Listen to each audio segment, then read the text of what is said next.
Donc le principe de la courbe de Von Koch, c'est qu'on commence avec un triangle équilatéral et à chaque étape, on remplace tous les segments par ces 4 segments-là.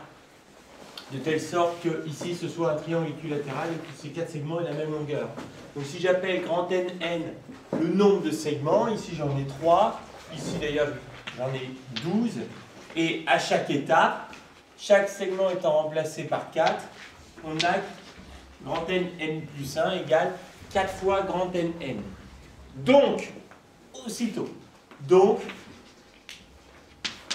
la suite grand N est géométrique.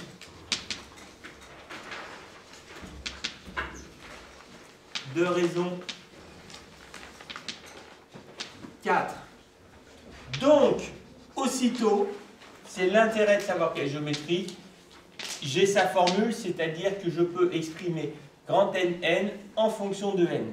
C'est égal à grand N0 fois Q puissance n, où Q est la raison, c'est-à-dire 3 fois 4 puissance n.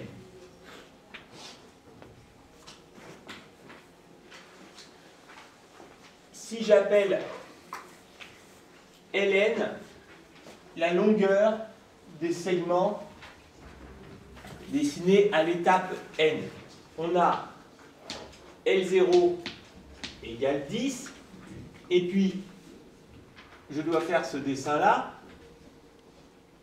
c'est-à-dire que ici c'est Ln, ici c'est Ln plus 1. Alors du coup, on voit tout de suite que Ln plus 1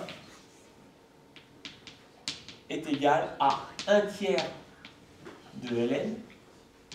Donc, Ln est géométrique.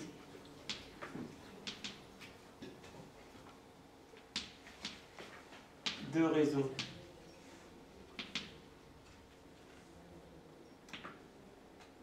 un tiers. Donc, je peux exprimer Ln en fonction de n. C'est 10 fois 1 tiers puissance n.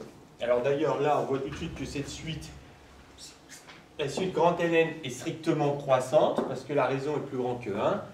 On voit tout de suite que Ln est décroissante, puisque la raison est entre 0 et 1. Bon, ça correspond complètement à l'intuition.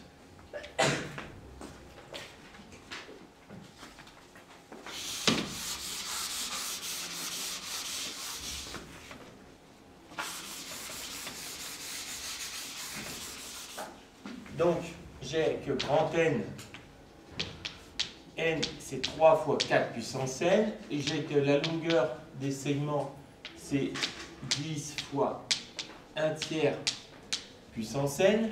J'appelle grand Ln la longueur totale. Donc, par exemple, grand L0, c'est 30. Tout bêtement, on a grand Ln, c'est le nombre de segments multiplié par leur longueur. Donc les choses sont très simples. J'ai les formules en fonction de n. Donc je peux remplacer par ces formules.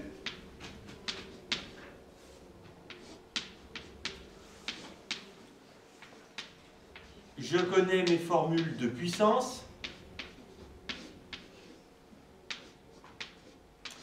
Et donc, j'ai la formule de la longueur totale.